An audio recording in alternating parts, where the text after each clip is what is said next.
it started with me asking like, what is your budget? Because I was like, all right, let me see, like, is doable. And they were like, we have no budget. It's like, okay. You do have a budget, just not for me. I would like to clarify. So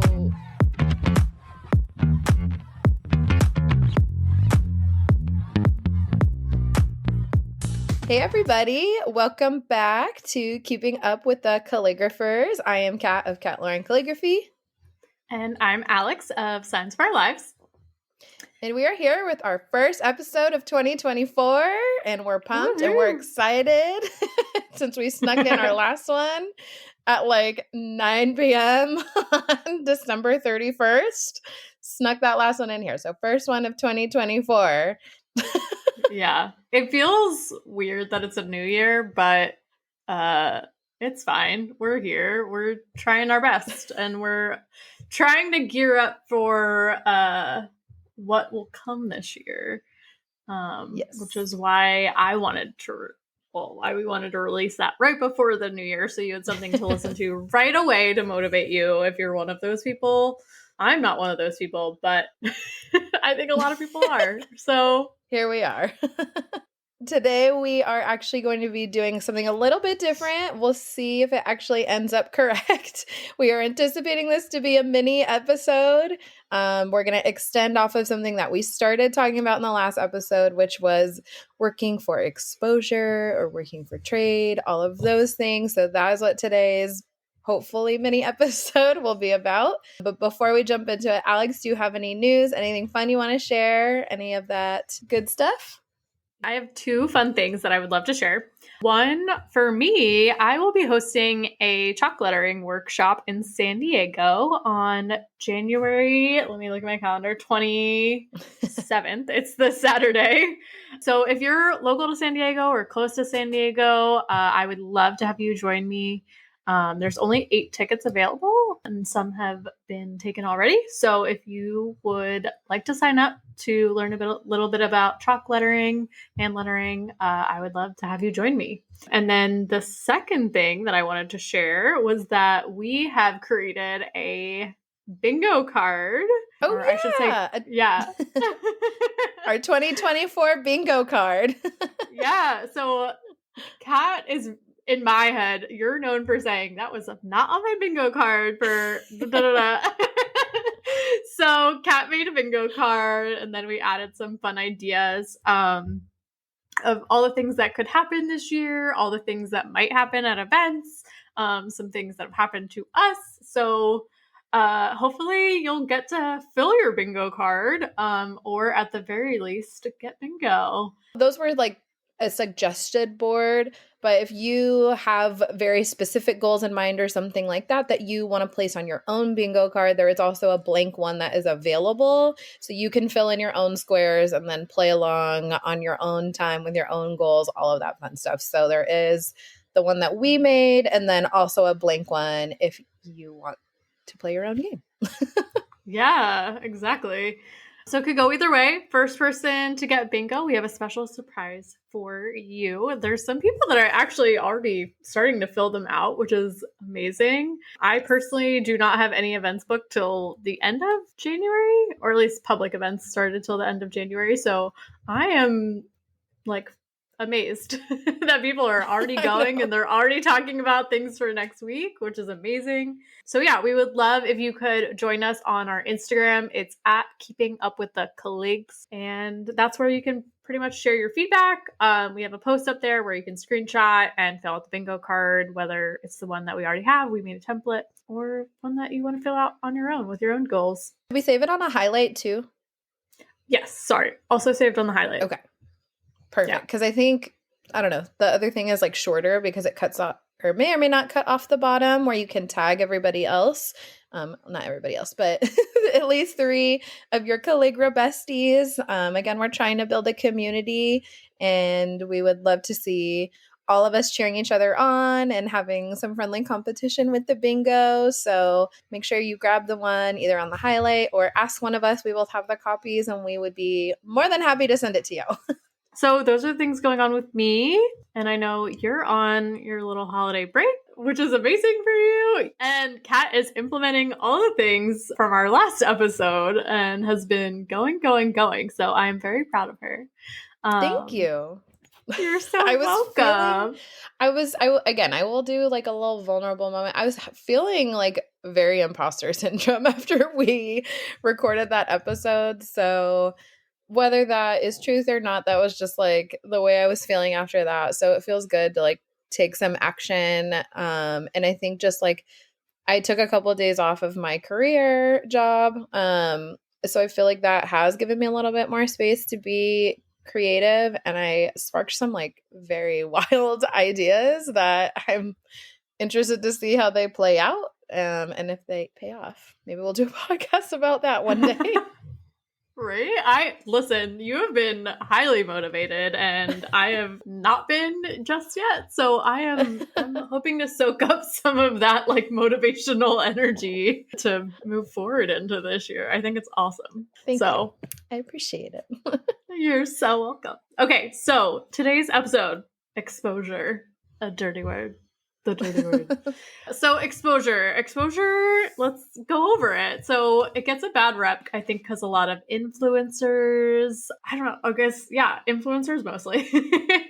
Yeah. A lot of influencers would work for exposure, meaning a brand would reach out to them. A brand would say 500,000 followers and say, hey, would you promote our content for exposure to this? And sometimes they would like have people, and I'm saying this in past tense, but it's probably present tense as well, and it's probably still happening. Hopefully it's gotten a little bit better, but when the influencer trend started, I guess, like 10 years ago, maybe less than 10 years ago. I feel like less. 2015, maybe? I don't know. We'll just call it recently. We'll call it recent, yeah. So brands would reach out to people who had like a larger following and they would basically not pay them to create content. You know, that doesn't pay the bills and exposure doesn't pay for anything. And it's a promise that oftentimes a lot of brands, a lot of companies can't necessarily keep to whoever they're quote unquote paying in exposure. Well, for a variety of reasons. But yeah, so that's pretty much why it gets a bad rep, I would say. Yeah, and understandably so. Yeah, because exposure does not pay the bills. So if anyone's trying to pay you in, we'll give you followers or more people will see your stuff or something like that, more likely than not a great idea for your business, whether you're an influencer or whether you're a calligrapher or whether you're an artist. It doesn't pay for things. So today we wanted to kind of, I don't want to say like, what was it called when you like, oh my gosh, what was it called? Myth bust. When you're like, yeah, we're not exactly here to like bust that myth. But we are here to talk about like when it is maybe appropriate to work for free. And that's in quotes because you're not working for free. You're hopefully working for a return on whatever services or products that you are providing. So what that could look like when it's kind of like something you can say yes to, as well as maybe like some trade situations, stuff like that. So Kat, anything to add to that? And if not, then maybe when it has or when it has not worked for you. The only thing I wanted, there's a lot to add, but I think it'll fit in later. But kind of with that intro, you added something or you sent it to me today. That post about the like working for exposure. What was it? Can you pull it up? Because I feel like it was just so pertinent. It was something along the lines of essentially like, no, I can't work for free to make business or make money for your business or something along those lines. Tell us what it said. It was a post by Maddie Woodward that said, "Forever mood, unfortunately, I can't take on any unpaid work to help you make money at this time. Thanks for thinking of me, though." Which is always the mood, always the vibe. But I think what we're here to do is maybe offer a different perspective. I feel like it does not have to be an immediate no. if there is a way for you to talk about potentially some actual deliverables, even if it is not compensation, that could still be beneficial for you or your business, or just, again, try to treat it as though it is still a viable lead instead of just being like, no, thanks, bye. Like, how can you coach that client, or how can you put yourself maybe in a better situation by asking questions, getting more information to see if it is something that you can turn into either paid work or something that still benefits you and your business. That's, I mean, such a good point, just about how it always comes down to, in my opinion, just like educating your client or potential client or potential buyers or potential inquiries, because a lot of times people aren't in your industry and people don't know your job or how your job works or all of the things. So I think it's a really good point that it's something that it really comes down to how can you maybe be an opportunist in the situation and get what the potential client or inquiry wants while also getting what you might want or need at the same time. Have you done anything for experience or for exposure, or not experience, sorry, for exposure or work for free, anything like that? So what are your... Yes, I have.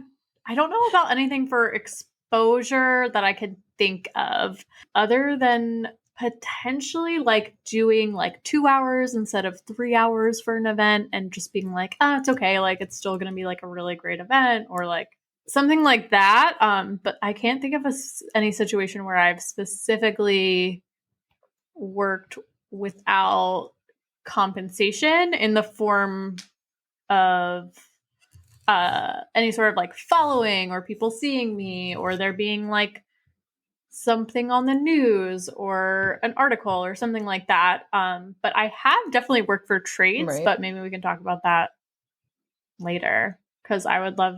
Yeah, I was going to say, and I feel like the difference about like the for exposure is it's like maybe the difference is them reaching out to you about something that will benefit them, with the only offer that will benefit you is that you are going to be exposed to what they perceive to be your audience, your client, something that would be beneficial to you. And they may or may not be correct on that. They could be very far off on that. So I feel like that's where that is. I know both you and I have done work for free that we felt like we either reached out or maybe they reached out to us, but we felt very aligned with it, whether it was like a fundraiser or like something like that, where we felt like donating our time was valuable to us because, again, of the alignment or whatever else. So that being, I just want to clarify, being different than like with maybe who is reaching out, and then the difference being like who is benefiting. Like, are you benefiting equally in the situation, or is the person approaching you benefiting more than you would? I feel like is a good gauge on like like, is it equal the difference and in what is we're there talking about? like there's not like power dynamics at play, right? I think that's a good comparison because I've definitely donated my services to nonprofits or organizations. Very different. Very different. That's like donating. Right. I have done probably like 2 or 3 things like for exposure. And what I will say is I had a very positive experience with all 3 of them. But I do think there were things that I did to protect myself or to at least guarantee things that I felt like could be valuable. So, so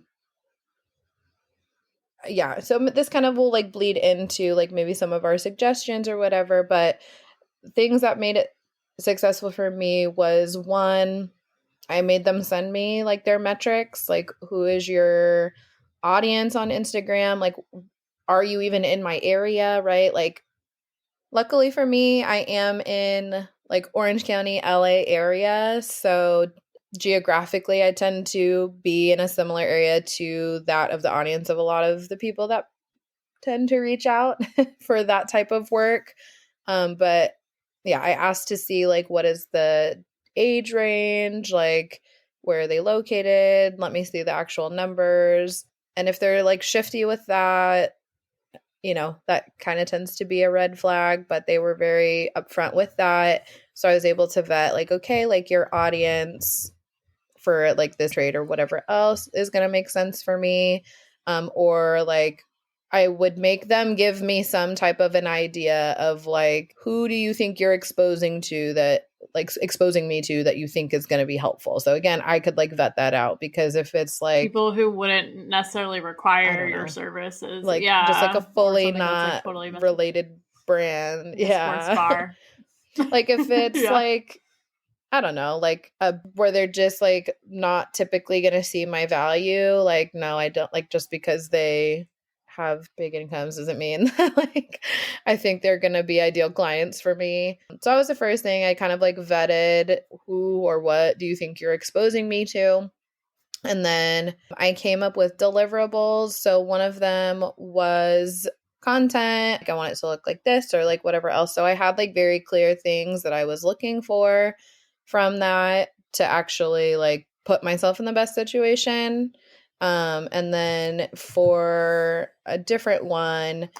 I had a question for you. So for the first one, my question would be, did they deliver on their deliverables? And this is my fear about trading services, is if your part is first and then the second part they could just totally like ghost you and like not up, and you have to uphold the contract and stuff like that. So like what gave you like the confidence that they would be able to and actually deliver the things that they said they would, and then to like uphold the contract if not?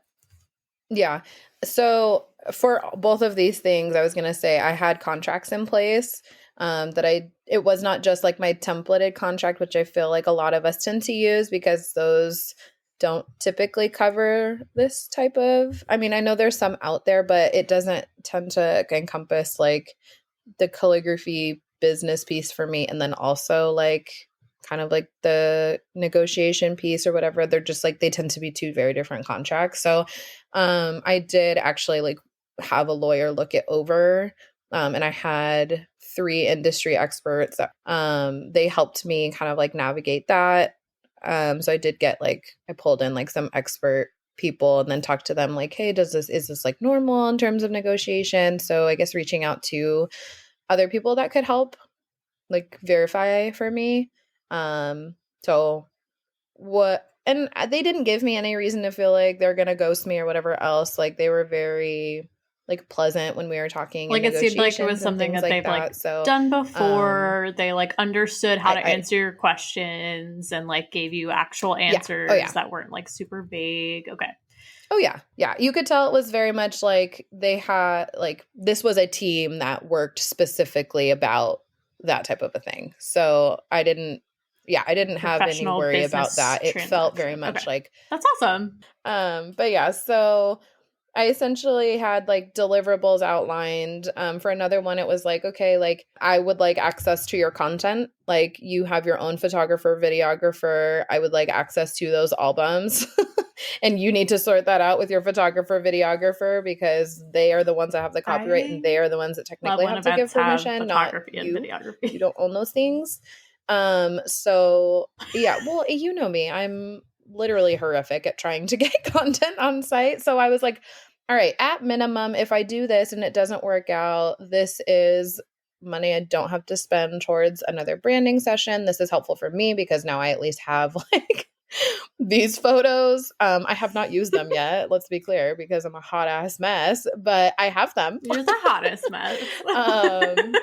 Such as life. I have them I have them. I got, all of those things. And then like, again, the last piece that I just touched on, like I had a contract in place for those things. I reached out to some people I know that normally work in that type of a space that they are very like privy to like the ethics of these types of negotiations, like the language that should be included or not included, or questions I should ask, things like that. So I didn't feel alone in it, and I felt confident that they were actually like business decisions. So what I'm hearing you say is that you tapped into your resources, your community, and you got yourself educated before just making a decision, before just saying yes, before making an agreement or no. Yeah. Because these were not things that were offered up front. Like these were things that I was like, oh, free is not an option for me. But, and then it started with me asking like, what is your budget? Because I was like, all right, let me see, like, is doable. And they were like, we have no budget. It's like, okay.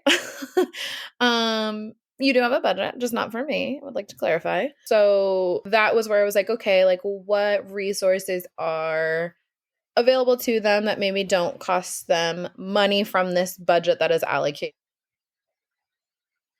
versus that could still be beneficial for me. So these were things that, again, did not start as the offer. Like nobody's emailing you and being like, we'll trade. Well, I guess if you're like a styled shoot, I guess technically would fall under that. Yeah. But that's not what this was.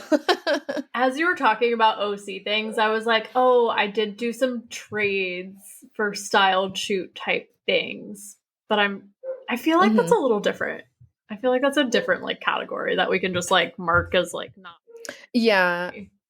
Yeah, I feel like that is different because that is like a commonality in like wedding so vendor world, I feel like, which does not necessarily make it like right or wrong about the compensation piece of that. That's a whole different rabbit hole for another day. But that is much less common in events. Like people are not just like putting together events for like content. So for anyone who doesn't know what a styled shoot is, it's basically where a bunch of vendors come together, typically wedding vendors, so like photographer, event planner, cake baker, calligrapher, someone who usually like a couple model, a dress designer or store, a venue, the things that make it look like a wedding.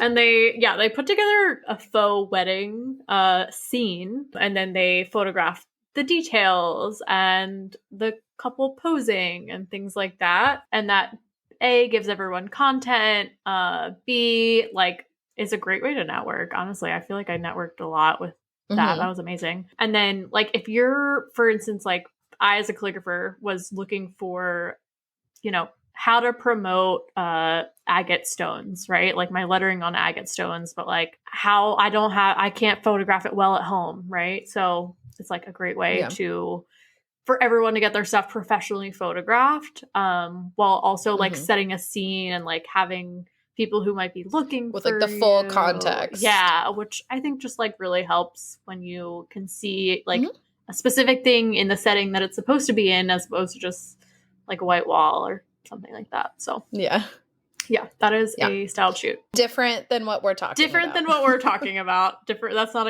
well, it is exposure, but that's like totally different. Totally different. We're supposed to do a short episode, so Kat, can you tell us a couple more ways in which working for quote unquote exposure has worked for you?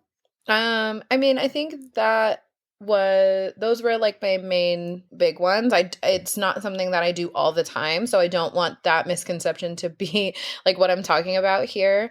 I've gotten certainly like a lot more offers, but I vet them, right? Like, and you can vet some of them pretty quickly. Like the first email, like you could be like, there's clearly no budget here. Like whatever else, there's not something that I feel like is valuable for me to switch this. So that's not to say you have to go through like multiple correspondence back and forth to like vet this information. But if something that like catches your eye, you're like, okay, like I could see this being a good audience, or I could see this being a good networking opportunity, or, or something along those lines. Like this is more intended to be like, okay, like there are ways that could be workable that may not be compensation, but again, trade for photos that you don't have to pay for later, whatever else. So yeah. So just wanted to bring that up. Yeah, that's primarily what I have done with like other vendors or other people. So is a lot of trades. So I first did it Yes, I love a trade. that boutique, the friend that I had that owned a boutique in Baltimore. I like loved this like, I don't know, $250 like leather jacket, and I was like obsessed with it. And of course Of course you did. of course I bought like the extra small so I can no longer fit into it, even though it has my logo on the back. It's so fucking cute. But I can't wear it anymore. It's too small. Got these muscles over here. Yeah, so we traded like clothes. Like I would do like certain like window designs for her, and then in exchange I was like, well, this is how much it would be, or like, and we'd trade for like clothes that like I was going to buy already or that I wanted to buy, but like I just personally could not. Also have traded with a ton of photographers for a branding shoot, for a couple shoot. I've done like free jackets for them. I've recently traded signage and vinyl like for microneedling. So that's why my eyebrows, if anyone if we ever put this on YouTube, why my eyebrows are so like dark right now because I just got a touch up. But yeah, like we basically like figured out what would be like a good trade, and that's something that I really wanted to get done, but like personally didn't want to spend the money on. And it like totally worked out because they reached out to me and I was like, fuck yeah. Yes. Yeah, like absolutely, I've been wanting to get this done. And now I can trade tattoos with people, which I am thrilled about. Very excited about. Very excited about. I have done that. I haven't like followed through yet on like what I want from them, but I have done a couple like quote unquote free tattoos to get photography and also some like, oh my god, like operations management assistance. Gotcha. Yeah. That's nice. I love a trade, first of all. Yeah. I love trades. I love a trade.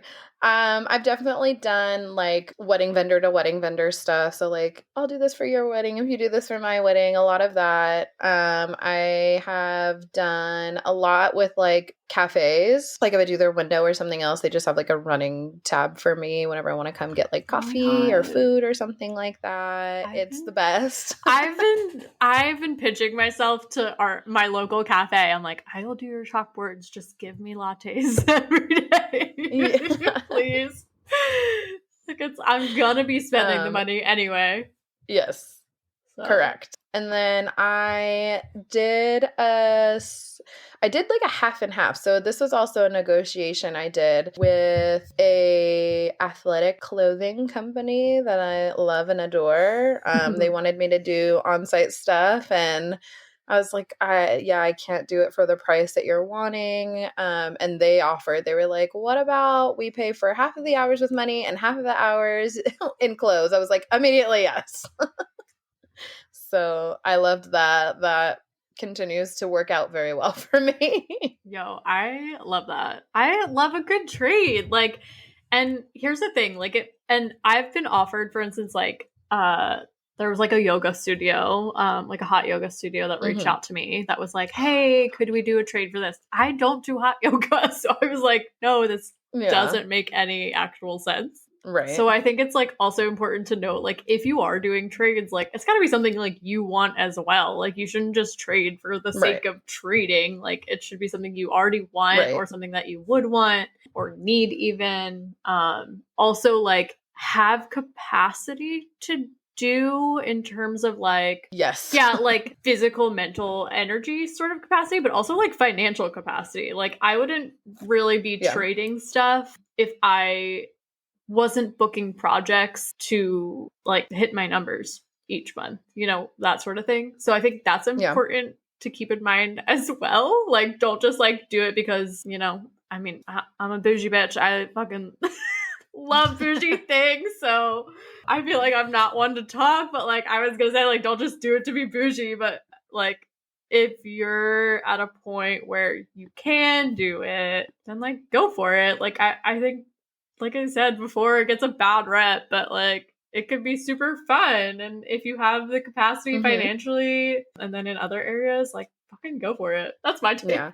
And I think, again, same with the like trade, like just being aware of like the power dynamic or the power balance in it. Like, again, like it should be mutually beneficial in the same way, like at the same like price point as like your services. Like they shouldn't, well, whatever. You do you, it's your business, but like I would not recommend taking a trade that does not equal what they should have paid you, for example. So like if you're doing something that should be $200 an hour, they should not be doing a trade for like $50 worth of product or something, right? Like it needs to be equivalent. Was like, we'll give you a $50 gift card for 5 hours of services. Get the fuck out of here. Yeah, you'd be like, no, I love Target, but no, fuck off.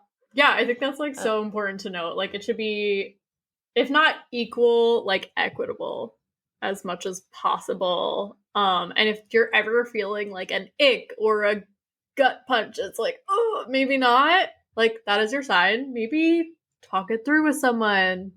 Don't just say yes. Like reach out to us. Yeah, we would love to talk you through it. Or another Calligra bestie that you feel comfortable, confident, warm and fuzzy with. Yeah. I mean, go with your gut. If you, like always, that's always my advice. If your brain doesn't know, your body does. So we have enjoyed interacting with you all on social media so much. One more time, I'm going to say Keeping Up with the Calligs is our Instagram. So make sure to be following us there. Hit subscribe on your Apple or Spotify podcast. And also, if you're digging what we're saying, we would love if you could leave us a review. We really, really appreciate getting your DMs. That is the best way to reach us at this point, is to like submitting your stories, feedback, or things you want to hear more about on Instagram. That's where we're soliciting your feedback. But if you could also leave us a review if you're really enjoying what you're hearing, if we're giving great advice, or you just really think we're hilarious and you want to share that with us. We would love if you could tell us on Instagram and also leave a review for the public so that other people know as well, because that's how more people can hear us. Yes, all of those things. And then if you want to reach out to us privately, away from the podcast, or you want to talk to one of us directly, because typically it's Alex, but it's not. Sometimes it is me on the Calligrapher or the podcast Instagram. But if you want to reach out to us, I am, again, at Cat Lauren Calligraphy, and Alex is Signs of Our Lives is my Instagram, so you can talk to me on there. All right. But thanks for keeping up. We so enjoy talking to you guys on the gram and can't wait for more. Happy New Year. Bye.